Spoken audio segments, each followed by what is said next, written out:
jobs and costs. Vladimir Putin literally moving mountains, but he shrugged off the criticism. The opening ceremonies underway as we speak. France 24's team was in Sochi ahead of the opening ceremonies. A festive atmosphere, balloons, flags, patriotic songs, and dance. But above all, there's a sense of pride. It took 7 years to get to this point. Now the hard work is done, and it's time to celebrate. The Olympic Games have helped our city. There'll be more tourists, and you've seen the new buildings. It's wonderful. And even if the torch isn't always a flame, people's joy is far from burning out. The official torchbearer might as well be a rock star. Everyone wants a photo, attention that young Vladislav enjoys. I still cannot get over it. This relay, it was surreal, magical, an incredible time. Vasily's support is evident not only from his coat, but from the flags he surrounds himself with. Putin, he's as important as Peter the Great was for Russia. I salute you, Putin. Vladimir, you're the best. Critics have blasted organizers, corruption, and the environmental impact of these games. But here in Sochi, there is a different feeling, one of pride. No Russian city has hosted an event this large since the fall of the Soviet Union.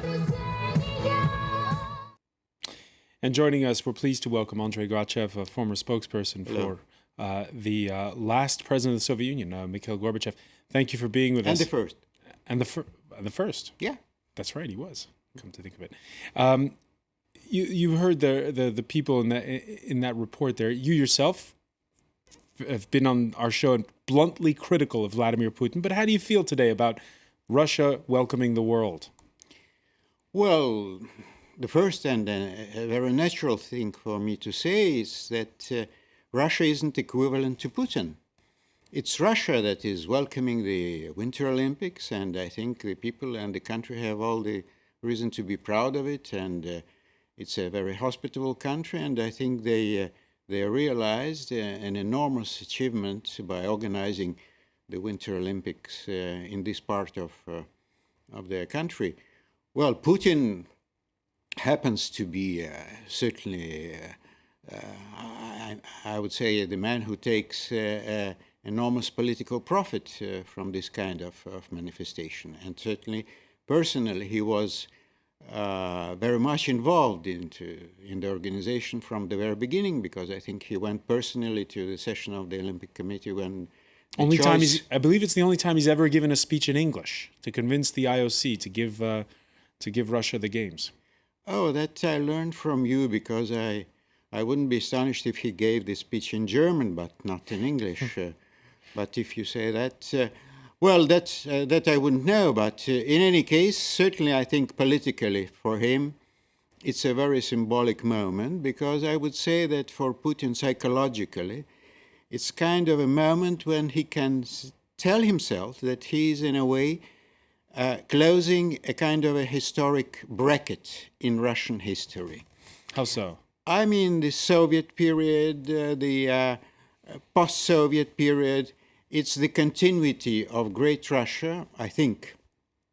And apparently this is important for Putin, to be the man who managed stabilization of this country after the crisis of the post-Soviet transition, and then certainly a very uncertain and chaotic period of Yeltsin rule. And now Russia comes back. Russia is back on the world political scene. Russia is rather stable economically. And Putin, well, he emerges triumphant also from the last presidential elections, which gave him an unquestionable leader against any potential rival. At $51 billion and counting, was it worth it? Well, that we are going to see, but you know, the figure may seem tremendous, but at five times more than the previous games. Exactly, but at the same time, you should take into account that first, what was at stake was the transformation of a whole region in the south of Russia.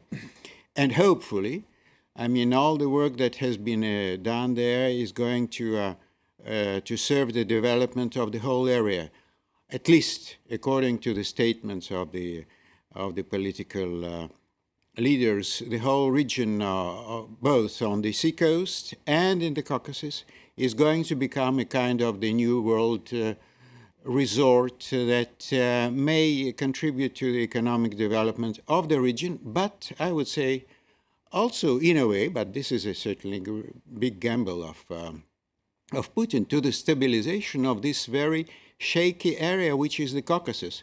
Because after all, even with the whole troubles of the two Chechen wars, one of Yeltsin and the second of Putin, and with the problem of terrorism, which is certainly there next door in the Muslim republics, how do you fight it? Either you keep an army there, which is going to chase behind every terrorist potential one, or introducing the police state, or you try to develop the region economically, trying to provide jobs for the young, or, well, naturally one does not contradict the other, but I think without the other, you wouldn't hope to stabilize the big capital works projects, kind of a positive thing in that sense. Yeah, and another part of the whole calculation is that it seems that an important part of the budget of the Olympic Games was paid by the oligarchs. And the oligarchs, who've sometimes been complaining a little bit about when they've been footed the bill. Let me ask you, you say, a minute ago, you expressed to us, how, of course, Olympics matter politically. The last time there were Olympics was in Moscow in 1980. You were there. What memory do you take back from that? Well, naturally, it was, certainly it was a different country, the Soviet Union. It was the different world, the world of the Cold War, and particularly 1980. It was a terrible year, next year after the Soviet invasion of Afghanistan. U.S. boycotted the games. Exactly. And so the situation was very tense. And besides that, I would say to many Soviets at that time, we were Soviet citizens, not Russians. Well, it was a kind of I would say, Olympic truce. During the pause of the Olympics, you could forget all these troubles, all this international tension, and it was a great celebration of young people and a great holiday of sport. Well, now the situation is certainly very much different, though the international tension is still there. It's not on the Russian borders, but it's not very far from it. Ukraine. Or Syria or the others. But Ukraine, in the case of Ukraine, is there going to be just an Olympic truce for the next 2 weeks, and then we may see a stronger crackdown? Okay, well, that's a supposition. You never know. But at least what is already there is that there is at least 3-day truce in Syria. And symbolically, in a way, the humanitarian evacuation of the refugees from the homes started the day of the beginning of the Olympic Games. It's very different from, for example, the last Summer Olympics in China, when it was the Russian-Georgian War that started the day of the opening of the Olympics. So the situation is different, but in any case, I think Olympics is playing its positive role in easing the international tension. And, after all, who says that absolutely, or by all means, the Ukrainian situation isn't going to be, in a way, resolved also because of the meeting of an important number of international leaders in Sochi, starting with Putin and Yanukovych. Putin and Yanukovych both at that opening ceremony. Andrei Grachev, I want to thank you with the positive outlook and that plea for an Olympic truce all around. Thank you for being with us here. We have to be optimistic, we certainly- especially on the day of the opening. It's always good to be optimistic. Sure. Thank you, Mr. Grachev. Stay with us. Much more to come here on France 24. We'll have more news, the day's business with Marcus Carlson, and all the latest sports news, be it winter or other. Stay with us.